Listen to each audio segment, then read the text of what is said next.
भारतीय अंतरिक्ष अनुसंधान संगठन यानी इसरो ने एक ऐसा स्पेस शटल बनाया है जो दोबारा इस्तेमाल हो सकता है। इसका नाम है रीयूजेबल लॉन्च व्हीकल। इसे ऑर्बिटल री एंट्री व्हीकल भी बुलाते हैं। बहुत जल्द इसकी लैंडिंग का एक्सपेरिमेंट होने वाला है।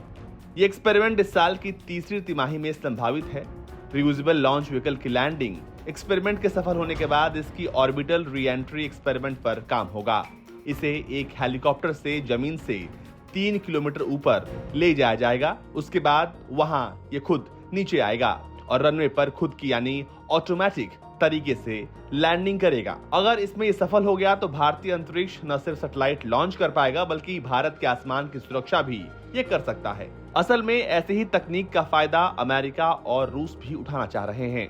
वो ऐसे यानों के जरिए किसी भी दुश्मन के सैटेलाइट्स को उड़ा सकते हैं, डायरेक्टेड एनर्जी वेपन चला सकते हैं यानी ऊर्जा की किरण भेजकर दुश्मन के कम्युनिकेशन को खत्म कर सकते हैं, बिजली ग्रिड उड़ा देना या फिर किसी कंप्यूटर सिस्टम को नष्ट कर देना।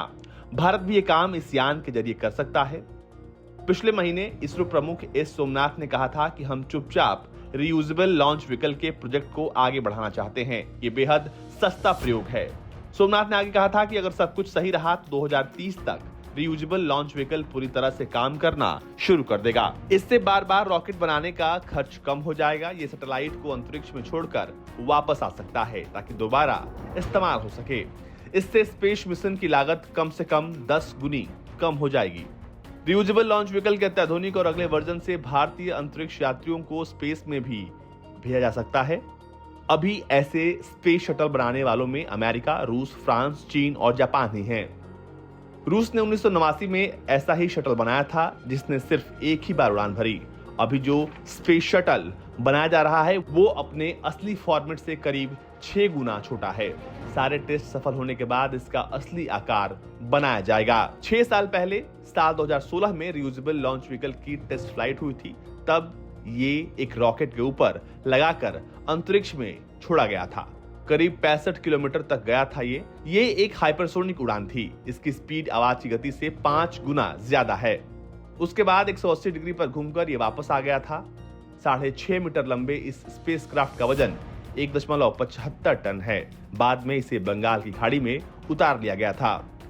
रीयूजेबल लॉन्च व्हीकल की अभी जो लैंडिंग एक्सपेरिमेंट होनी है उसमें ये स्पेसक्राफ्ट खुद निगेटिव करेगा, खुद ग्लाइड करेगा। इसके बाद कर्नाटक के चलकारे स्थित डिफेंस रनवे पर लैंड करेगा।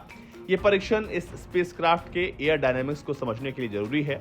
इसका एयरफ्रेम भी इसरो ने ही तैयार किया है। ये पूरी तरह से स्वदेशी है, इसलिए इसकी जांच हर तरह से होनी जरूरी है। रीयूजेबल लॉन्च व्हीकल की लास्ट ग्लाइड कैपेबिलिटी टेस्ट अप्रैल 2022 में होनी थी, लेकिन उसे खराब मौसम की वजह से रद्द कर दिया गया। एस सोमनाथ ने बताया है कि इसरो वैज्ञानिक लगातार ऐसी तकनीक पर काम कर रहे हैं जो बेहद जटिल है, लेकिन इससे हम सीखेंगे और सफलता भी हासिल करेंगे। एक रॉकेट को बनाने में काफी लागत आती है। एक बार रीयूजेबल लॉन्च व्हीकल सफल हो जाए तो सैटेलाइट छोड़ने की लागत कई गुना कम हो सकती है। रीयूजेबल लॉन्च व्हीकल यानी RLV 2 स्टेज का स्पेसक्राफ्ट है। पहला रीयूजेबल पंख वाला क्राफ्ट जो ऑर्बिट में जाएगा, जिसके नीचे एक रॉकेट होगा जो इसे ऑर्बिट तक पहुंचाएगा। एक बार ऑर्बिट में पहुंचने के बाद स्पेसक्राफ्ट अंतरिक्ष में सैटेलाइट छोड़कर वापस आ सकता है। इसका उपयोग रक्षा संबंधी कार्यों में भी हो सकता है। ऑर्बिट के बाहर जाना और फिर वापस आना बेहद तापमान बर्दाश्त करने वाला काम है। घर्षण से कोई भी चीज जलने लगती है। ऐसे में इस स्पेसक्राफ्ट की जांच होनी बेहद जरूरी है। ब्यूरो रिपोर्ट, भारत तक।